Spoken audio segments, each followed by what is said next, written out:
Morning to all of you. आज हम basically current division के बारे में डिस्कस करेंगे कि करेंट डिवीजन किस तरह से होता है, दो पैरेलल पार्ट्स में और तीन पैरेलल पार्ट्स में करेंट का डिवीजन किस तरह से होता है, उसको बहुत ईजी तरीके से देखेंगे फॉर्मूला वाइज और उससे न्यूमेरिकल भी सॉल्व करेंगे। तो सबसे पहले मान लेते हैं कि ये एक सर्किट दिखाई दे रहा होगा, दो रेजिस्टेंस, एक R1 है, दूसरा रेजिस्टेंस R2 है, दोनों आपस में पैरेलल करेंट है। ये करंट जो है I मेरा जा रहा है, तो मान लेते हैं R1 से जो करंट जा रहा है वो I1 है, R2 से जो करंट जा रहा है I2 है। तो करंट का डिवीजन किस तरह से होता है वो देखेंगे। तो I1 इक्वल टू अगर निकालना चाहते हैं तो टोटल करंट I, अब इस ब्रांच में निकालना चाहते हैं तो इसके ब्रांच में जस्ट जो पैरेलल लगा हुआ है उस वाले रेजिस्टेंस से मल्टीप्लाई कीजिए, it means R2 divide by ये दोनों का नीचे सम हो जाएगा R1 प्लस R2।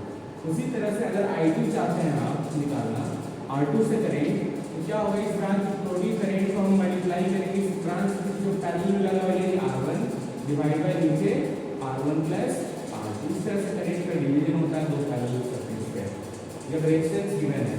अब देखिए अगर हम लोग यहाँ पे रेशियो निकालना चाहते हैं I1 अपन I2, तो रेशियो निकालेंगे तो देखिए ये वाला पोर्शन तो कट जाएगा R1 प्लस R2 नीचे का, ऊपर बच जाएगा R2 डिवाइड बाय नीचे R1। यहाँ से ये दिख रहा होगा आपको कि I1 जो है R1 के इन्वर्सली प्रोपोर्शनल, यानी करंट जो होता है रेजिस्टेंस के इन्वर्सली प्रोपोर्शनल होता है। जिधर रेजिस्टेंस ज्यादा होता है उधर करंट कम फ्लो होता है और जिधर रेजिस्टेंस कम होगा उधर करंट ज्यादा फ्लो होगा। फॉर एग्जांपल मान लेते हैं कि एक 20 एम्पीयर करंट फ्लो हो रहा है, यहाँ पे दो पैरेलल पाथ से, एक पाथ का रेजिस्टेंस 5 ओम है और इसके पैरेलल में जो लगा हुआ है इस पाथ का रेजिस्टेंस 15 ओम है। मुझे ये I1 चाहिए, 5 ओम से कितना करंट पास हो रहा है, I2 चाहिए जो 15 ओम से कितना करंट पास हो रहा है। सेम फॉर्मूला का यूज करेंगे। बताइए अगर I1 निकालना चाहता है total current is how much, this is 20 ampere. अब I1 के पैरेलल लगा हुआ है 15 ओम से मल्टीप्लाई करेंगे डिवाइड बाय ये दोनों रेजिस्टेंस का सम, 5 प्लस 15 इज 20, तो this 20 will cancel each other, आपके पास बचेगा 15 एम्पीयर। यानी ये जो है आपका 5 ओम से इधर 15 एम्पीयर करंट का फ्लो होता है। अगर I2 निकालना चाहते हैं इस ब्रांच में करंट, तो टोटल करंट इज 20, इस ब्रांच के पैरेलल जो लगा हुआ है उससे मल्टीप्लाई करेंगे डिवाइड बाय ये दोनों का सम करेंगे, तो दिस विल बी 20 कैंसिल होगा, इट विल बी 5 एम्पीयर। मतलब ये I2 का वैल्यू कितना आएगा, ये साइड करंट जो फ्लो हो रहा है ये 5 एम्पीयर। तो आप ऑब्जर्व कीजिए 5 ओम इज स्मॉलर देन 15 ओम, तो इधर करंट ज्यादा फ्लो हो रहा है 15 एम्पीयर, जबकि 15 ओम इधर ज्यादा है तो करंट इधर कम फ्लो हो रहा है। तो इस तरह से करंट का डिवीजन दो पैरेलल पाथ्स में हम लोग निकाल सकते हैं अगर हमको टोटल करंट मालूम है तो। इसी तरह से अगर 3 पैरेलल पाथ्स हमने लिया, सपोज दैट ये करंट I है और इसको 3 यहाँ पैरेलल रेजिस्टेंस लगा हुआ है, पहला रेजिस्टेंस R1 है, सेकंड वाला रेजिस्टेंस R2 है, थर्ड वाला रेजिस्टेंस R3 है। R1 से जो करंट जा रहा है this current is I1, R2 से जो करंट जा रहा है this current is I2, R3 से जो करंट जा रहा है दिस करंट इज I3।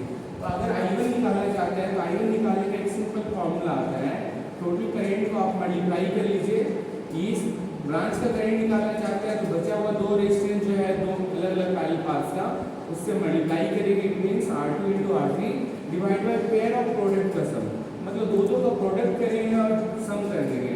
जैसे पहला टर्म R1 * R2 होगा, फिर सेकंड टर्म R2 * R3 लिखेंगे, फिर R3 * R1, ये पेयर ऑफ प्रोडक्ट का सम के बराबर होगा। उसी तरह से अगर I2 निकालना चाहते हैं इस ब्रांच का करंट, तो टोटल करंट को मल्टीप्लाई करेंगे इस ब्रांच का रेजिस्टेंस को छोड़ देंगे, बचा हुआ दो रेजिस्टेंस यानी R1 * R3, नीचे पेयर ऑफ प्रोडक्ट्स का सम, जितना पेयर बन सकता है यानी sense is R1 * R2 plus R2 * R3 plus R3 * R1, this one. उसी तरह से आप लोग खुद से भी बोल सकते हैं, इस तरह से I3 अगर निकालना चाहते हैं तो I3 निकाल सकते हैं किस तरह से, टोटल करंट इस ब्रांच का करंट निकालना चाहते हैं तो इस रेजिस्टेंस को छोड़ दीजिए, बचा हुआ दो रेजिस्टेंस से यहाँ मल्टीप्लाई कर लीजिए R1 * R2 डिवाइड बाय नीचे सेम पेयर ऑफ प्रोडक्ट का सम, कितना पेयर बना सकते हैं R1 * R2 plus R2 * R3 plus R3 * R1, ठीक है। इस तरह से हम लोग निकाल सकते हैं, ठीक है। इसी फॉर्मूला का यूज करते हुए ऊपर एक क्वेश्चन हम लोग लेते हैं जिसके हम करंट डिवीजन से डायरेक्टली निकाल सकते हैं। ऐसे दो पैरेलल पाथ्स वाला इससे भी कंप्लीट कर सकते हैं, इसको बना सकते हैं, लेकिन डायरेक्ट फॉर्मूला याद है तो बड़ा आसानी से बनेगा। देखिए आपका पैरेलल लगा हुआ है, एक 7 ओम का रेजिस्टेंस लगा हुआ है, एक आपका 3 ओम का रेजिस्टेंस लगा हुआ है, एक 5 ओम का रेजिस्टेंस लगा हुआ है। आप चाहते हैं 7 ओम से कितना करंट फ्लो होगा, वो I1 मान लेते हैं, this current is I2 and जो 5 ओम से करंट आ रहा है दिस करंट इज I3। तो बताइए टोटल करंट, यही करंट तीनों पार्ट में डिवाइड होगा। तो I1 इक्वल टू निकालना चाहते हैं टोटल करंट इज 50 इनटू इस ब्रांच में निकालना चाहते हैं ये रेशियो को छोड़ दिए, बचा हुआ 3 और 5 यहाँ मल्टीप्लाई कर दीजिए, 3 into 5 divide by pair of product का सम, मतलब जितना पेयर बनेगा उसका प्रोडक्ट करेंगे और फिर सबका सम करेंगे। 7 into 3 21, 3 into 5 is 15 और 5 into 7 is 35। तो ये जितना आएगा वो एम्पीयर आपका I1 के बराबर हो जाएगा। अगर इसका ऐसा I2 निकालना चाहते हैं इसका आंसर करेंट, तो टोटल करंट इज 50। अब ये रेजिस्टेंस को छोड़ देंगे, बच गया 7 और 5, यहाँ पे मल्टीप्लाई करेंगे 7 into 5 divide by same term यहाँ पे आ जाएगा 21 प्लस 15 प्लस 35 एम्पीयर। उसी तरह से ये अगर मालूम हो गया तो I3 भी सेम फॉर्मूला से निकाल सकते हैं। I3 will be equal to the total current 50 into इस ब्रांच का रेजिस्टेंस को छोड़ देंगे, बचा हुआ दो रेजिस्टेंस 7 into 3 डिवाइड बाई नीचे I3 रहेगा 21 प्लस 15 प्लस 35। तो इस तरह से I3 निकल जाएगा। और एक तरीका है जिससे अगर करंट निकालना चाहते हैं किसी ब्रांच में तो आसानी से निकाल सकते हैं। देखिए फॉर एग्जांपल इसी में सिर्फ हमको I1 अगर फाइंड आउट करना है तो ये दो पैरेलल रेजिस्टेंस है 5 और 3 ओम, इसको एक सिंगल रेजिस्टेंस से रिप्लेस कर दीजिए R1।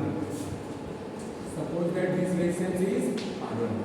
तो R1 अगर दो पैरेलल हम लोग जानते हैं, जो पैरेलल में अगर रेजिस्टेंस कनेक्टेड होता है तो क्या होता है, दोनों का प्रोडक्ट डिवाइड बाय सम। तो 3 into 5 डिवाइड बाई 3 प्लस 5, यानी अगर ये करेंगे तो 3 into 5 डिवाइड बाई 8 यानी 15 बाई 8 ओम आएगा इस ब्रांच में। अब दो पार्ट्स वाला ये जो करंट डिवीजन है हम लोग दो वाला के लिए पढ़े हैं, उसका यूज करके करंट निकाल सकता है। तो जब I1 इक्वल टू निकालना चाहता है करंट तो निकल जाएगा टोटल करंट इज 50 इनटू इसके जस्ट पैरेलल इस ब्रांच में निकालना चाहते हैं, इसके ब्रांच में पैरेलल है R1, या R1 पुट करेंगे डिवाइड बाई ये दोनों का सम 7 प्लस R1 के यहाँ पे 15/8 है, आप रख दीजिए I1 निकल जाएगा। इस तरह से भी निकाल सकते हैं, लेकिन अगर 3 पार्ट्स वाला याद रहेगा तो बड़ा आसानी से सिंपल एक ही डायरेक्टली आप निकाल सकते हैं। तो इस तरह से हम लोग करंट डिवीजन करते हैं 3 पैरेलल पार्ट्स में और 2 पैरेलल पार्ट्स में। और भी ज़्यादा होगा तो ये तरीका ज़्यादा सूटेबल है, एक को छोड़ दिए बाकी के लिए इक्विवेलेंट रेजिस्टेंस से रिप्लेस कर लीजिए, 2 पैरेलल पार्ट्स बना लीजिए, फिर करंट का डिवीजन कर लीजिए, बड़ा आसानी से निकल जाएगा। आपकी सभी को समझ में आया होगा अच्छे से, जो भी पूरा वीडियो देखे होंगे।